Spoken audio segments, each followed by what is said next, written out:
G'day there guys, I swear these videos are more interesting than the introductions, I promise you. It's Markee, and welcome back to another episode of r/AmiTheA. Now if you enjoyed today's content, sit back, relax, chuck a like on the video, a prawn on the barbecue, and tell me what you think of these ones down in the comments below. Thank you. Posted by user Mission Climate 8891. Titled, Am I the a-hole for not getting my son's paternity tested? My ex-wife and I divorced about 4 years ago, as she was dealing with substance abuse and putting our children in danger.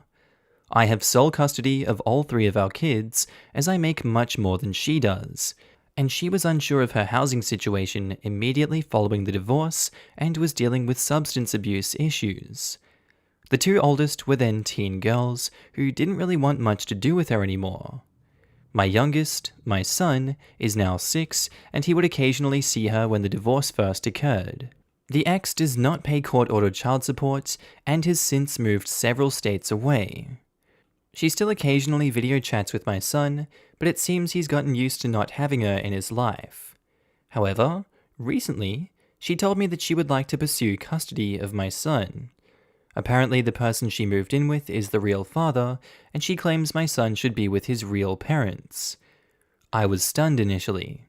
I never thought it was possible I had raised someone else's child. X is insisting I take a paternity test, but I refuse. And the more I think about it, the more I realize how much I love my son. In my eyes, he's mine. I cried when I first held him. I raised him, I fed him, changed him, washed him, cheered when he learned how to crawl, taught him how to ride a bike. He is my son in every way, whether or not a paternity test says so. I told her that I would sue her for all the unpaid child support, as well as emotional damage and medical expenses I paid for her that I know that she can't afford to pay back if she tried to pursue custody. Furthermore, she has been largely out of my son's life for 4 years, and the other man has never been in his life. I can't imagine the kind of damage it can do to him to uproot him from his sisters and me, to send him to live with virtual strangers, including a woman who had such severe substance abuse issues she was using even while pregnant.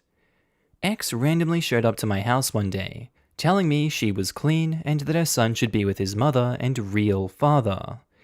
I threatened to call the cops until she left. I've since blocked her from all of my contacts and warned the rest of my family that she may try to get to my son through them. Her partner recently called me and begged me to see his side, that he needed to know if he had a son that he never got to meet, and that it was the right thing for me to take a paternity test. I blocked him as well.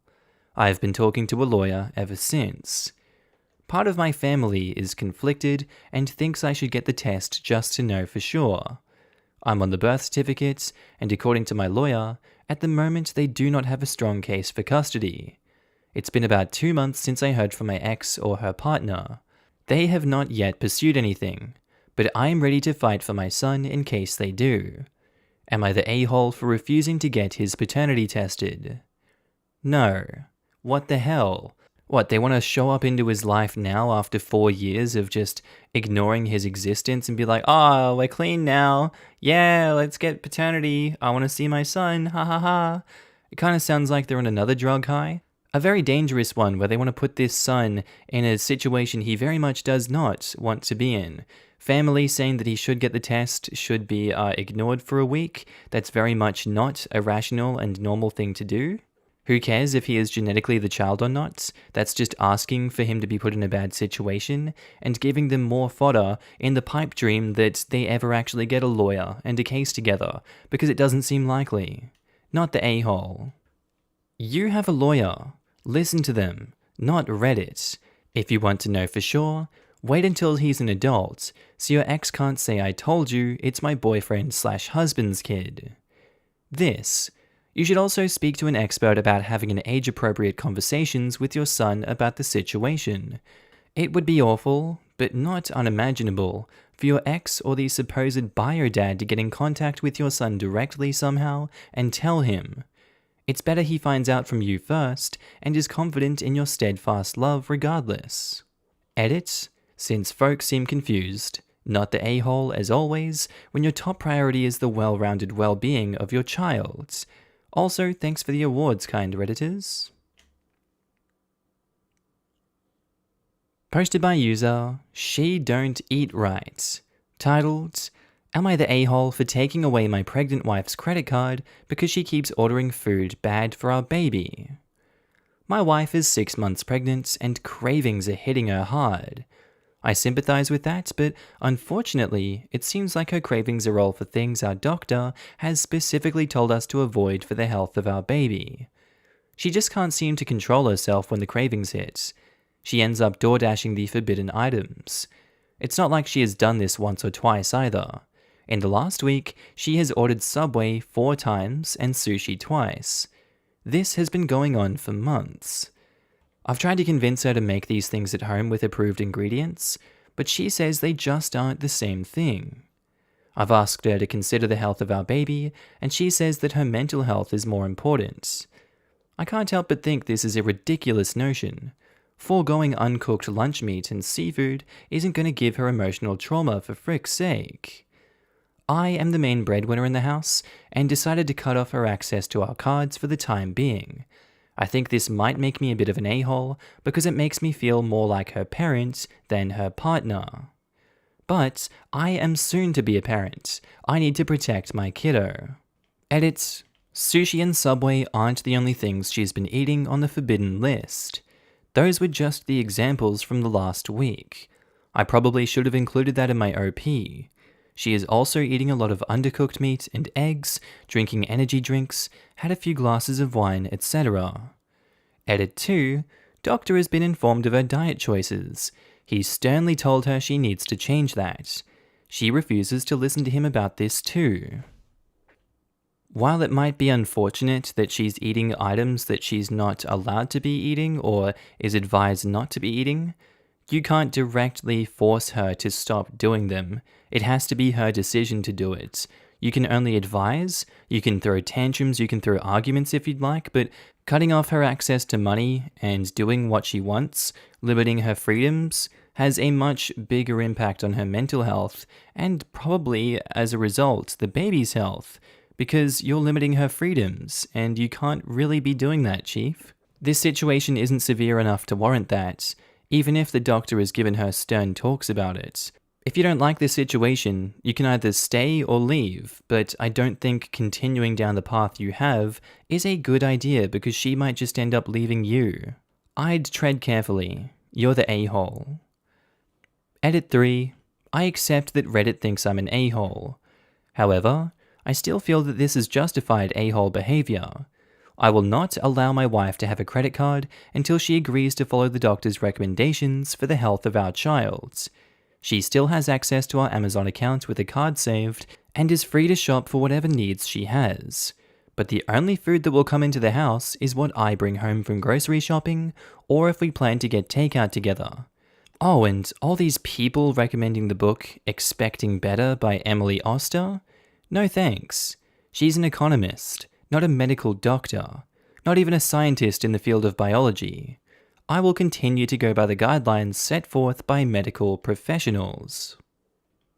You're the a-hole. I can't believe the number of not the a-holes here. I don't know if this is a cultural difference because Reddit is heavily US-centric, but as a European, holy crap. Why don't you just tie her to the bed so she can't leave the house until the baby's born, full stop? Can't have her crossing the road in case she gets hit by a car. Can't have her walking up or down the stairs in case she slips and falls. Hell, she better not even drink tap water in case there's some kind of freak contamination event and it harms the baby. She's an autonomous adult, not an incubator. The fact that it's your kid gives you absolutely no right over her. Pregnant women do not become a form of public property simply because they are pregnant. There's something called relative risk. In my country, there is about a 1 in 124 chance of being in a car accident in your lifetime. I could make that chance 0 by staying inside forever and never leaving the house. But nobody does that, because that is an utterly ridiculous curtailment of individual autonomy for a slight reduction in risk. The risk of something happening because of some meat is minuscule. There will always be risk. No pregnancy is ever 100% safe from misfortune. This is just being risk averse to the point of being controlling. I'm American and I'm baffled. My husband is appalled. I just had to read it to him. I hope that this dude only wanted one kid. Honestly, I recently learned that they tell you to avoid certain foods because of food poisoning. What the F? And lettuce is more likely to be contaminated than lunch meat, so that's a terrible example as well. Some restrictions for pregnant women are insane. Midwife here. The food poisoning that is mentioned is listeria, which is an illness that gives adults and pregnant women food poisoning symptoms, but which causes meningitis, sepsis, stillbirth, and neonatal deaths in babies. Edit to add, it will cross the placenta or be transmitted to the baby vaginally. It's very serious. Another illness is toxoplasmosis, almost asymptomatic in adults, but causes birth defects and stillbirth in babies. Overhyped is not correct. It is more like the risk associated with these illnesses are not adequately explained. These illnesses, caused by a bacterium and parasite respectively, live on unwashed veg, deli meat, and undercooked meats, mainly because they're covered in little bits of animal crap from the farms. Edit to add, listeria proliferates and grows really, really well in the fridge. It's not like other bacteria that likes a warm environment. That is why it can seem strange that we would advise against eating well-refrigerated foodstuffs. The restrictions on some fish are because the fish flesh is full of mercury, which is absorbed by mum and causes brain damage to the baby. This stuff is not a joke. Though it can feel excessive when your cute baby is born, it isn't so funny for anyone when they cannot count in grade 1. So while OP is the a-hole for being controlling, the wife is the a-hole for not taking care of herself or her child. Also, there is no safe level of alcohol consumption for the fetus. Fetal alcohol syndrome is serious and a rubbish thing for the child. Furthermore, a pregnant woman's capacity to metabolize caffeine is different to normal, so one needs less caffeine to get the same effect. Hence, why a normal strength coffee can make pregnant women feel sick. Edit to add, I'm not talking about the fetus, just illustrating that pregnancy results in more changes to a woman's body and physiology than just creating a baby bump. There's a lot more going on in pregnancy and birthing than people realize, and us health professionals over here are not just wasting our time telling you all this because we have nothing better to do. Edit, thank you for the awards, though I hope they were A, free, and B, will help raise awareness. Pregnancy is such a hot topic, and there is such a culture of freedom versus medical recommendations when it shouldn't be like that at all. No one's trying to punish anyone by recommending that something is safe or not. We are literally just trying to stop death and diseases so you can all go home and enjoy your new family. 100% this. These are things that are really dangerous to the health of an unborn child and can lead to lifelong medical issues for the child. Of course, mental health is important, but if maintaining your mental health is coming at the expense of your unborn child, you need to readjust your priorities. Taking chances with your unborn child's life is unfair to them and pretty selfish. Obviously, it's concerning because even the doctor is being vocal about it. Unfortunately, the solution isn't to take away the access to a credit card, etc., because that will only breed resentment and is borderline abusive. Only borderline because she still has access to Amazon, etc., using the card. She's not completely cut off. The issue needs to be addressed another way so that both parents are bringing a child into a stable environment. Definitely, everyone sucks here. Posted by user AmiTheA Engagement, titled, Am I the a-hole for telling my daughter to cancel her marriage? I have a daughter, 27, who was with her boyfriend for 7 years, and they got engaged not long ago. Just a small party, not many guests. She always talks to me about how she loved him, how he always listens to her, and he was made for her. I have always agreed with her, since I found him to be a good-natured man. He was kind and humble, and was always respectful to our family. We met his parents for dinner twice or thrice, and they hit me as a little sexist, asking questions to my wife like, I don't know why you're working. Isn't that your husband's job? It's the mother's job to be taking care of the children. Now that they wanted to make it more serious, they planned a marriage. Anyways, we've been planning about the wedding, and one day her boyfriend comes to me and says that his parents want to talk to me. I was going to call my daughter too, but he said that she wasn't allowed. I went with him, and his parents started talking with me about dowry. I was confused and said that there was no dowry, and in 2020, who even gives a dowry?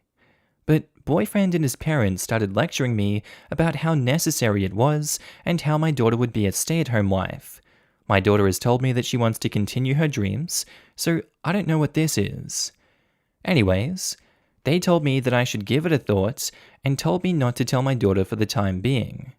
However, I immediately told my daughter about it and she started crying, saying that she didn't know that her boyfriend was so sexist. She asked me what she could do now, and I told her that she wasn't being forced and could cancel her marriage if she didn't want it. Well, that is exactly what happened, and now her boyfriend and his parents are calling me, saying I took away the love of his life, etc. On top of that, some of her friends, as some were bridesmaids, said that I was an a-hole for breaking up what would have been a healthy marriage. But it's my daughter's happiness that matters. Am I the a-hole? Your daughter chose to cancel the marriage because she looked ahead and saw that she wouldn't be happy with this man and with his family beating down on her like that. I feel like no one has the right to say that she would have had a healthy marriage if she's the one that took those steps to do it.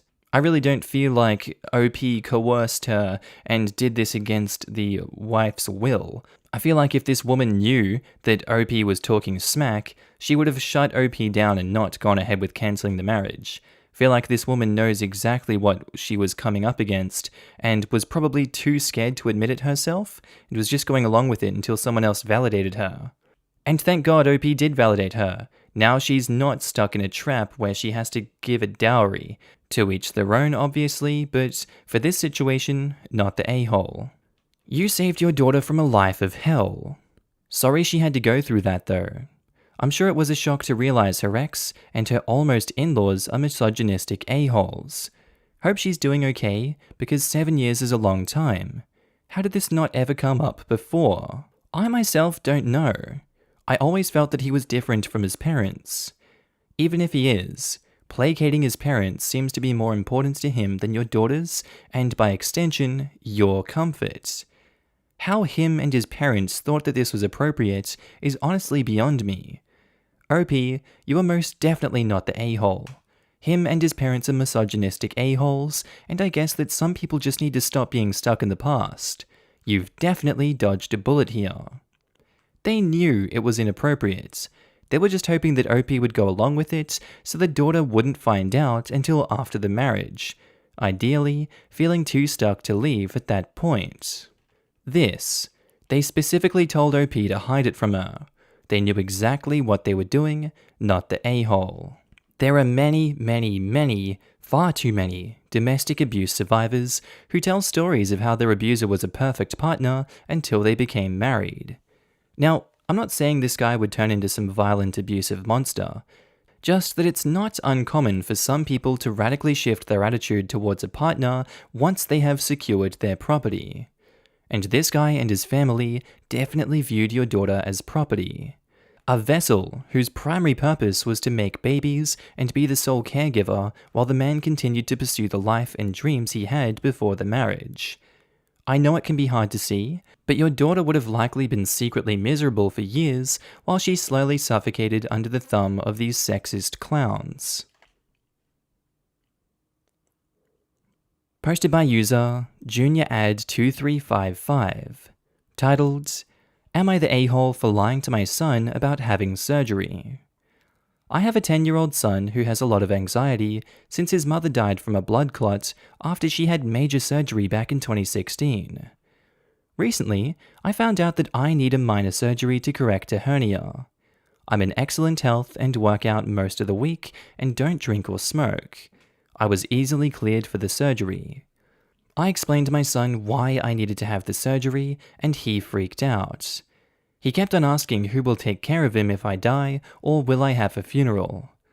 I could not reason with him, so I decided to postpone my surgery. It's getting to the point where I'm in pain and just want to get it over with, but not deal with an anxious 10-year-old who thinks I'm going to die. So, I decided to schedule it and have it while he's at school and tell him when he comes home. It'd be on a Friday and he would have a sleepover at his friend's house. Yes, he would know I didn't tell him, but gotta do what I gotta do. Edit, my son doesn't need therapy. Therapy isn't a silver bullet like hernia surgery is a silver bullet for my hernia. He's been to therapy 5 times and it was a waste. He does much better living a normal life.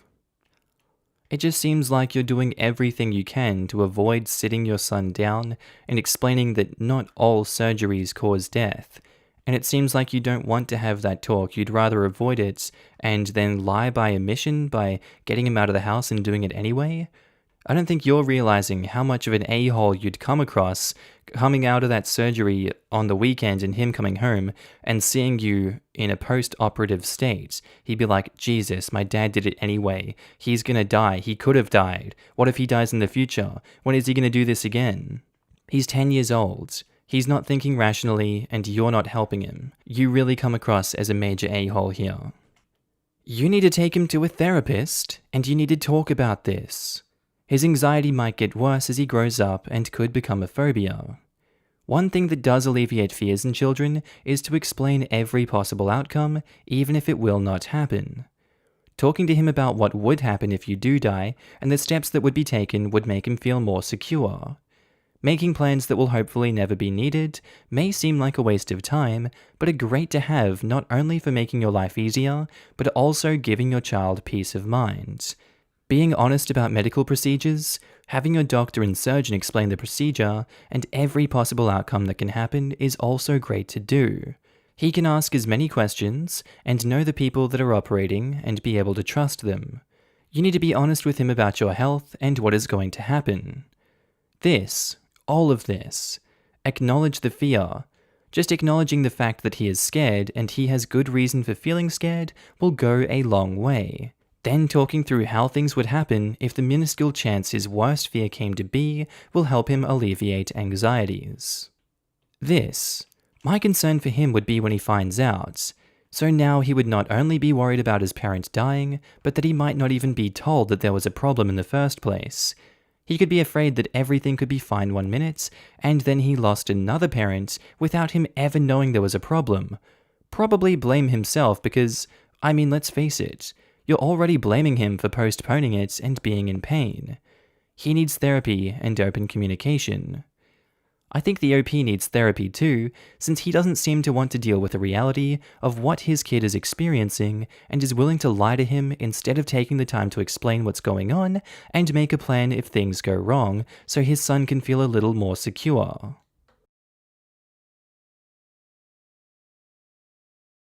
Okay, and I think that's where we're going to end today's episode, guys.